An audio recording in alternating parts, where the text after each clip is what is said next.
Welcome to Beyond Headlines. We are at the Nationalist Hub. I am Balu Pulipaka, and today with me is Kishore Poreddy, the spokesperson for BJP in Telangana.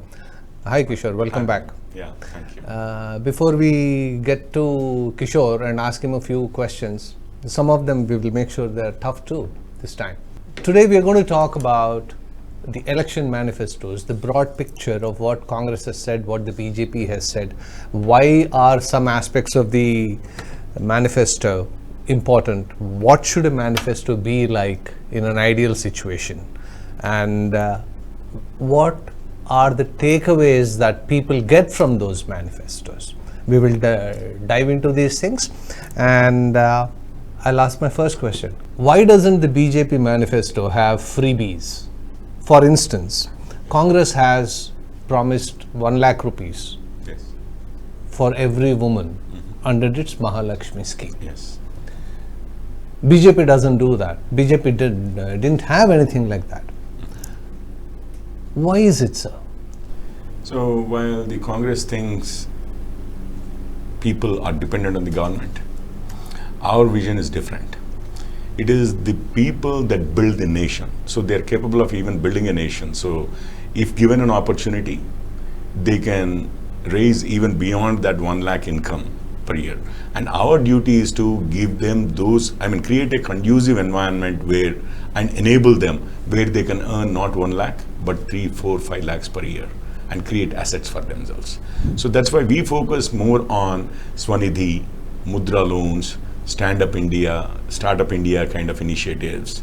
But of course, we do provide things free, like a free house, Pakka house, or tap water at home, a gas connection, a toilet, free toilet, the very essentials of life. And even actually under this one free ration program, 5 kg food grains per person for around 80 crore people. But these are essentials.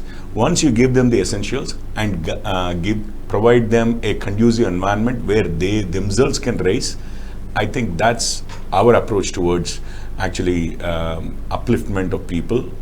We believe in the people's strength, not only to build themselves, also to build the nation. It's not just the government doling out something and they being just receivers of something. But isn't this important as far as the people are concerned, that they have something specific that will come their way? Yeah. Because we as a society have gotten used to it. Somebody comes and promises something. And this, don't you think, makes it harder for people to choose BJP? Because on the one hand, you have I can understand. one party. On the one hand, one party says we'll give you 1 lakh, or we'll give you free bus travel, like in Telangana, let us say, we'll give 15,000 per acre. But in Telangana, it worked. It worked for the Congress. Maybe they came to power. That could not be the only reason they came to power. And they are realizing right now how difficult it is. Both the government is unable to implement it. We knew it from the beginning that they will not be able to implement it because given the financial situation of the state and the capacity of the state, right? So they won not just because of we believe they won not just because of the freebies. Even if they have won because of those, we have a philosophy that's distinct from theirs. As I just said, we believe people can themselves, right? They can build themselves and they can even build the nation. So our duty is to create an environment for them. So if we were new, I think people have, maybe we would have also come out with some specific deliverables on a specific date kind of stuff. That would have made sense. But Modi government having 10 years of track record and having done so many things, like for example, we moved our economy from the 10th largest position to we are today the 5th largest economy in the world. We are the fastest growing economy in the world. We have the 3rd biggest startup hub in the world built just within the last 10 years. On so many other factors too, we have shown tremendous growth, and the people of India, rich, poor, everyone had a stake in that development, and they can feel it for themselves. They can see it for themselves. 25 crore people, that's 250 million people, have been taken out of multi-dimensional poverty over the last 10 years. All of this people understand, and they like us to continue on this path towards a developed India. the Vikasit Bharat. So what differentiates BJP or the NDA from Congress or the India Alliance is that we have a vision into which the people of India have already bought in. Versus, do you really think they bought in? Yes. Well, do you think? Certainly. Don't you think this we should wait for these elections? Maybe if the Modi government comes back, I mean, yeah, that would probably be a. Of course, what you say is true. In a democracy, the people are the final arbiters of your performance. But every other survey across the globe, not just in India, says that Narendra Modi has been one of the most popular leader across the globe. Well, the elections are being held here, right? Yeah. Not across the globe. Even here, even in India, I mean, he has the highest approval rating of any global leader. So, I mean, you could have 10% approval rating, the rest of them have 8%. So, right. Even then you could be highest approval rating. But his approval rating reaches as high as 70%. So, I'm sure it is not because they like him just as an individual, but they like what he does as well, and the path that he is taking India in the direction and the path he is taking India. Okay, returning to this issue of empowering people at the bottom level. Yeah. Do you think by doing so, BJP is following what Mahatma Gandhi had once said? He was addressing the public servants and politicians, right? Yeah. When he said, whenever you want to do something, I'm paraphrasing. Look at the lowest, and the weakest, lowest and the weakest, Yes. and see if that what you want to do makes a difference in their lives. Exactly.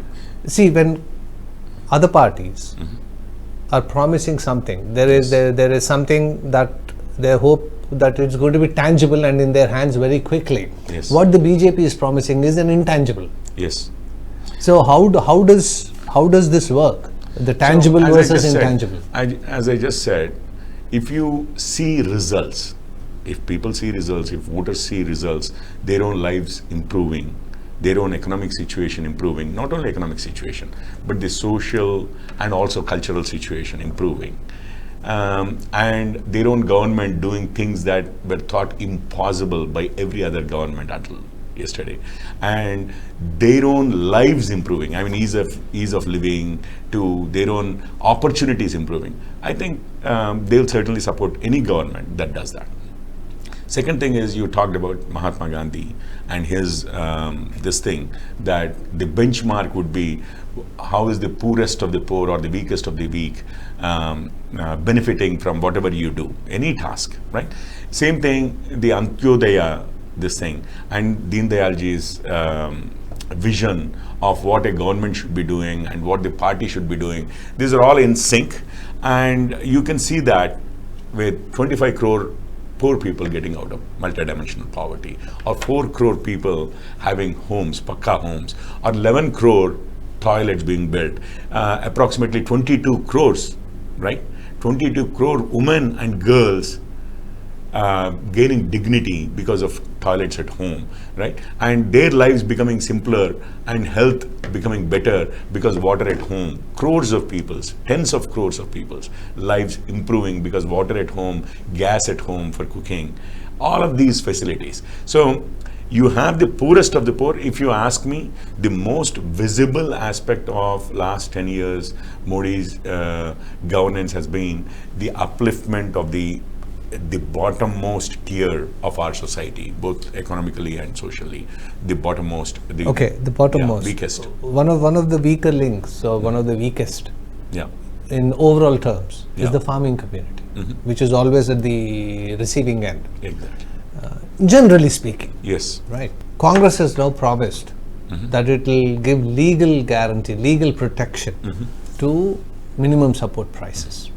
Yeah. BJP says it will implement minimum support price. It will ensure minimum support prices, but it is still pretty much left to the market and the local state governments. Yeah. No central government can go and sit in front of every market yard and ensure that crops are being bought at MSP. Yeah. But the Congress has promised that it's going to give legal sanction to minimum support price. Don't you think that gives Congress an advantage if they get that message out into the farming community? As they say, while I was working in the software domain in Silicon Valley, we used to talk about patents. A patent is only worth when you can enforce it. Similarly, the MSP, even today, if someone is buying in the market for less than the MSP, because the government, you have the agricultural markets where the government procures at this thing. So even now, one can file a case or one can agitate against if they are buying it less than the MSP, right? Legally put into a provision or not, but the MSP is the MSP. That's the minimum support price. And if someone is giving less to the farmers, he is actually cheating, and a case can be filed even today. It's not whether it is legal or not, and the Congress realizing it after so many decades of their rule that we can make this legal. But what's more important is how much income, how are the lives of the farmers improving over a period of time. The BJP, if you look at the numbers, when it came to power in 2014, when the NDA government, the minimum support price was 1340, I guess, for 1,340 for a quintal of paddy. Today it is around 2,200, 2,180 or something like that. So more than 60 to 70% raise for almost every crop within the past 6 years. Secondly, if you look at the subsidy given on fertilizers, right? It comes to, for a paddy farmer in Telangana, it comes to, if they are growing 2 crops, if they are able to grow 2 crops, it comes to around 18,000 rupees worth of subsidy. These are all linked to production, by the way. These are not linked to, I mean, if you have unproductive land, if you are not even cultivating, the farmer would not benefit. It's not like the Raitu Bandhu of the BRS exactly. government. But these are production linked. You farm, you buy urea, you buy DAP, you buy other fertilizers, you get subsidies inbuilt. You produce paddy and then you sell, you get a higher price. Is one of the reasons. And if there is a natural disaster, you get, because of the Fasal Bima, farmers across, they are insured against disasters. So this gives them a steady stream of income, keeps the cost low, gives higher value for that output, and at the same time gives them security against any disaster. Is this because this aspect of income, when it comes to the poorest of the sections, and trying to help them stand on their own feet? I mean, nobody disputes that. But other parties have other approaches. Okay. BJP has a different approach. Yes. Right. Yeah. In the short term, I'll come back to this question. In the short term, when it comes time for voting, when people go and cast their ballots, what percentage of voters or people actually think in terms of 10 years down the line, my life is going to get better? Grab as you can. Okay. Right. It's not get whatever actually, you can at that point of time. Would probably be a driving factor. So why doesn't, or does the BJP attack in terms of during campaign or something, or maybe explain instead of let me use a different word, explain why these freebies or Revdi, like the party likes to call that, will actually not help them? See, first of all, it's the experience of the voters as well. They know that anyone can promise anything. But how far have the previous governments implemented on their promises? Like the BRS announced 10 lakh rupees for every Dalit family or scheduled caste family in the state. None of them saw that money coming through. The Congress said they'll give you 2 lakhs farm loan waiver on December 9th, Sonia Gandhi's birthday, just within days of coming to power. They haven't seen that too. So making promises, outlandish promises, scintillating promises that wow people when they read it, if they take seriously, that's okay. But their experience has been that. On the other hand, you said wait for 10 years. Let me stop you there. But as far as, let's just quickly touch upon this Congress guarantee of 2 lakh farm loan waiver in Telangana. Sure, they didn't do it within 100 days of coming to power. But the party says very clearly, the party leaders say very clearly that we never said we're going to do it in the 100 days. That's what they're saying now. Okay. Now, Chief Minister Revanth Reddy recently said we are going to do it by the 15th of August. Exactly. So independence from farm loans, farm loan burden is what he's promised now. Come the next Independence Day, right? I mean, you have see. So any new government, don't you think needs some time, especially if it inherits empty coffers? Like, had the BJP come to they power had said too, they it would would have been do the same the problem. farm loan waiver over the next during our term, that would have been different. See, the dates, the deadlines were all fixed by them. They're just asking, why haven't you done? And on the farm loan waiver, the important thing, let's say the Congress government implements in the third year of their rule. By then what would happen is, most of the farmers, like 80% of them, would be taking some or the other loan from the banks, because it comes at a very low interest. That too, there is interest subsidy as well. Right. Yeah, 3 or 4%. That's what Right. they pay. So every farmer who is eligible takes a loan from the Grameen Bank or any other nationalist bank or so. So now what happens is, if they are going to do it in the third or the fourth year, this would be pending until then. The banks would flag them as defaulters. The interest rate would go as high as 11 or 14%, right, per year. They would not be able to access institutional credit.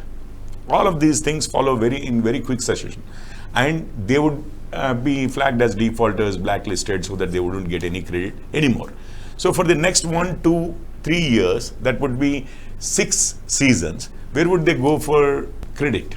They'll have to approach, let's say, money lenders, who might even charge you like 2 to 4% per month. That would be 24 to 48%, 24 to 36 to 48%. And that pushes the farmer into a debt trap, right? So if at all they have to do by the time the current loans of the farmers become due. The repayment on the current loans of the farmers become due. So, and they had anyway chosen the date themselves, Sonia Gandhi's birthday. So we are asking them, Sonia Gandhi's birthday has come and gone. And for the next season, in June, July, the next season starts, right? By that time, they would want some money in hand so that they can invest into the farm, right? For the input costs. Now, they do not have access to any institutional credit. And especially this year, as you have seen, the last crop, there is a lot of loss. Opposition says around 20 lakh acres of land, of produce has gone wasted. And the government himself, one of the government representatives, the vice president of the State Planning Commission, I think, Chinna Reddy, he comes and says it is only 2 lakhs. But 2 lakhs itself is very big. 2 lakh acres of land where you have lost the crop. There is no compensation for them. They don't have the money. They have spent the money. Now they can't go to a bank to get credit. So now tell me, the compensation the government says is on the way. Everything is on the way. That's the problem, right? Everything is on the way. It works the same for all parties, There's doesn't it? Nothing in there. No. How does it work same for all the parties? If you promise something and there is an expectation created, and if the farmers have planned based on that expectation, then you better keep the promise. If you say any party can promise anything and they can keep on postponing its implementation, see, the voice with which they said, a strong voice, December 9th, we are going to waive the farm loans. And now with the same aggressive voice, loud voice, high amplitude voice, if they say it will be August 15th, we are going to do. How many times would you want us this to raises keep an interesting question. Political parties' manifestos, right, are technically not legally binding documents, right? Yeah. There's no legal sanctity to them in that sense. I can't go to court, say, carrying a copy of a political party manifesto and said BJP has promised me this, Congress has promised me that, BRS has promised me this, but this has not been done. So please pull them up and ensure it is done. Yes. It is not legally binding. Yes. Don't you think it's time for a government, something with a party that is looking at making India a strong nation in every possible way by 2047, to make manifestos also legally binding? Put your mouth where the money is, or put your money where the mouth is. Once again, enforcement, right? Voters going to the legal courts. They already have avenue of going to the, all of these manifestos are evaluated, and either they reward you if you implement your manifesto properly, or they punish you in the next election. That's one way voters, right? Second thing is whether it is legal or not. At that point, the parties would generate very generic manifestos, let us say. Does it serve purpose or not? So we are saying, let judges, legal judges, justices be the judges of whether the parties have implemented or not, right? Their manifestos or not. But democracy assumes the people themselves are judges. And it's all over the world, that is the highest priority. The justice system comes later. It is in the people's hand. We are a republic, right? So the people themselves are judges. Secondly, will it help if these are made legal, just like how the MSP we are saying is made legal? Right now, it's a gentleman's agreement, right? There is an expectation. Well, politics are not full of gentlemen, are they? Are they? But not all parties are. No. It is every party. Yes, certainly every party and any party could be, could not be. But still, you have the confidence in the people's judgment that they will certainly hold you accountable. Parties that believe that prosper, or they keep getting rewarded, coming back into power. Parties that take voters for granted, assume that they are ignorant or not so smart and all, they get, they deserve what they are going to get at the hustings. That's it. Okay. The BJP relies very heavily on Modi ki guarantee. Yeah. The Prime Minister himself comes, he never lives as an opportunity to say, this is my guarantee. Yes. And it's now become almost, I suppose everybody has heard it at least once or twice. Yeah. Everywhere. Yes. Right. And he has the standing right now as the Prime Minister to say something. Yeah. I've completed 2 terms and this is my guarantee. I'm going to do more. Yeah. How important is political leader comes and puts his neck out like this? Again, this comes back. This also is linked to the perception among voters or people in general, actually. I actually don't like the word voters, because we are excluding the non-voters who are significant. They are also part, they're as much as important as anybody else. Yeah. So, how important is it? Why does the party place such premium, your party place such premium on Modi ki guarantee? At the same, even as at the local level, it's the candidate's guarantee at that point of time, right? So it's basically what we are saying is, Indian electoral system, the Indian democracy, you see, as you were just saying, why not promise, and then they gave a date, another date, and shouldn't we cut them slack instead of they thinking of us, we are thinking of cutting them slack, the Telangana government, the Congress government. So No. See, I was not saying cut slack. Nowhere did I say. I'm just saying, did I mean that you cut slack? It's a new Any government. new government that comes in needs so at that least is cutting 6 months, slack 8 for them, months because they have given their down. word. They have given their word, and they have not stood by it. So obviously, and there are consequences to it. It's not something like, okay, we'll start giving something, if not today, tomorrow. Let's say a housing, this thing, right? We'll build like a 1 lakh houses or 10 lakh houses, whatever it could be. That could happen in the 2nd year, 3rd year, 4th year. That's okay. But we saw the consequences of them not repaying waiving the farm debt immediately, because already farmers are getting defaulter notices and they are being blacklisted and all of that stuff. They have consequences. So all I'm saying is, in an environment where political parties have concluded that we can say anything, we can promise anything, the more we promise, we can fool the voters by making glittering, scintillating, outlandish promises. And then once we come to power, we have 5 years and nobody is going to ask us to stand by our commitments. And by the time 5 years, everyone will forget this. That's the kind of culture we have. So opposing that, in contrast to that, what we are saying, we are not like that, right? And we will put a specific person's name, And you can hold him. It's not just the BJP. Today, whoever could be the president of the BJP, tomorrow it could be a different person, whatever, right? It is not an amorphous party that we are saying, but here is the person, right, who has a track record, who has a reputation, and he is putting all of that at stake and saying, this is what I'll do. And you can hold him directly responsible. That's one thing. The second thing is also, it's not as a prime minister today that he is giving the guarantee, right? Just because he's the prime minister, people believe it. That's not the thing. It's a 10-year worth of record that he has, or his government has, or the BJP government, or the NDA government has. That makes the people have confidence in Modi's guarantee. Like, for example, take the 370, Article 370. People said it's impossible to eviscerate that article or to delete that article or drop that article, right? And they said there would be a civil war. This is impossible, or it would lead to a lot of bloodshed and civil war, right? None of that happened. One of the promises that we had made earlier was the Ram Janmabhoomi temple. Delivered on that too.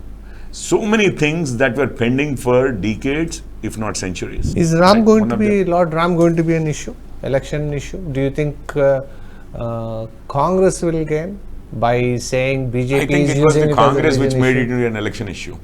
BJP never had this thing. It was a fulfilled promise.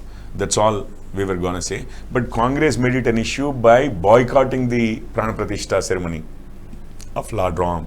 After almost 498 years, right? You have the Prana Pratishtha of Balaram, once again, Lord Balaram, in Ayodhya. And they boycotted it. That's what made it a political issue. We never made it into a political issue. We invited everybody. It was an occasion, not just, it was not even everybody in the sense politically or religiously or caste-wise. There was no division, region, language. Everyone was invited. So BJP is not going to talk about it as an election issue? Or will it be talking about it as a fulfilled promise? Exactly. That's what it is, right? We don't need to talk about it. I think it's already in everyone's mind, the significance of it, the fact that really there is a Ram temple today after 498 years or almost 5 centuries of its destruction. That's, I think everyone knows that. And they know who made it possible as well. That's it. Yeah. All right. Thank you, Kishore, for being with us here today. Thank you, Paul. Thank you for joining us on Beyond Headlines. And we will continue our discussions on a regular basis on various topics. Sure. Thank you. And thank you for watching Nationalist Hub. If you have any comments, any other subjects, any other topics you would like us to talk about, or people you'd like us to talk to, do let us know in the comment section. Keep watching Nationalist Hub. Thank you.